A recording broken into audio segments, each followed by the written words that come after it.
7 खबर सबसे हटके।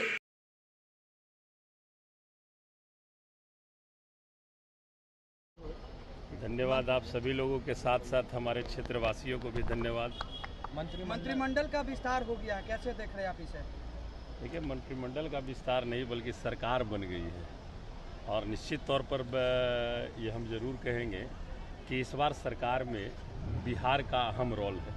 मतलब कह सकते हैं कि बिहार जो हमारा है किंग मेकर के रोल में है। तो बिहार को तो बहुत सारी आशाएं हैं लगी हुई कि जो माननीय हमारे बिहार के जो सर्वे सर्वा माननीय जो मुख्यमंत्री जी हैं, उनका सपना रहा है कि बिहार को विशेष राज्य का दर्जा दिलाने का।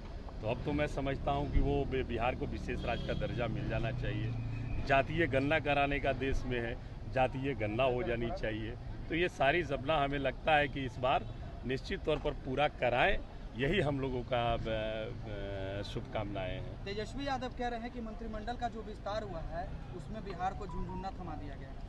अब देखिए, ये सारी चीज़ पर हम कोई टीका टिप्पणी नहीं करना चाहते हैं, लेकिन निश्चित तौर पर आप भी जो मंत्रालय मिला है आप भी देख रहे हैं, हम लोग भी देख रहे हैं, ठीक है ना। किस तरह का मंत्रालय पहले बिहार के लोगों को मिलता था और इस बार किस तरह का मंत्रालय मिला है, तो इसमें मैं समझता हूं कि मुझे कुछ कहने की आवश्यकता नहीं है।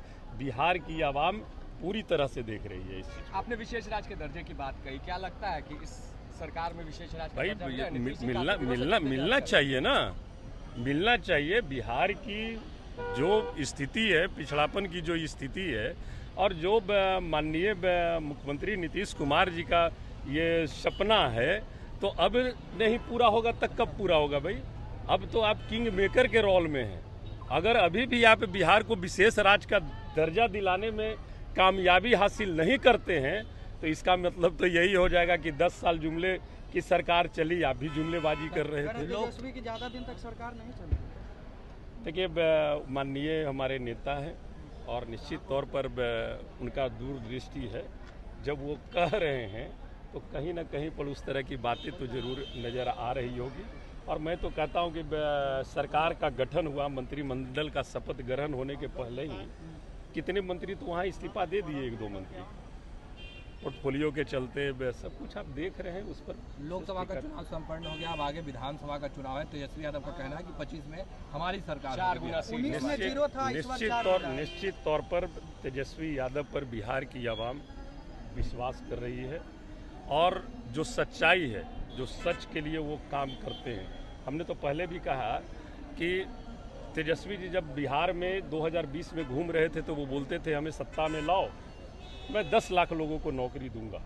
सत्ता में नहीं आए, वो विपक्ष में बैठे, लेकिन पुनः जब सत्ता में आने का अवसर प्राप्त हुआ तो यही गांधी मैदान में उन्होंने शपथ ग्रहण ली और कहा कि मैं सरकार में आ गया हूँ, 10 लाख लोगों को नौकरी मैं दूंगा। और इस पर माननीय मुख्यमंत्री जी ने कहा ये तो 10 लाख बोल रहे हैं, हम 10 लाख नौकरी और 10 लाख और रोजगार भी देंगे। ये ऑन रिकॉर्डेड होगा, मैं समझता हूँ सब लोग वाकिफ हो गए इससे। तो ये बिहार की जनता निश्चित तौर पर देख रही है कि तेजस्वी यादव जी जो बोलते हैं वो करने में विश्वास रखते हैं। युवाओं के हित के लिए, किसान के हित के लिए, बेरोजगारी दूर करने के लिए तमाम मुद्दों पर वो चिंतित है और आने वाला निश्चित समय है वो तेजस्वी माननीय समाजवाद के पुरोधा परम आदरणीय लालू जी को मैं जन्मदिन की हार्दिक शुभकामनाएं और बधाई देता हूं।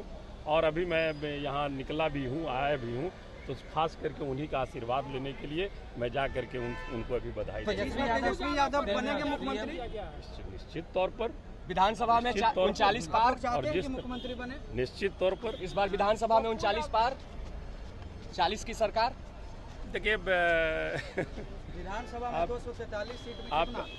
आप हम लोग आंकड़ों की गिनती नहीं करते, हम लोग काम करने वाले लोग हैं। और जो जैसे इस बार भी लोकसभा में भी महागठबंधन को जो बिहार की आवाम ने जो भी संख्या दी, उस पर निश्चित तौर पर हम धन्यवाद देना चाहेंगे बिहार के आवाम को।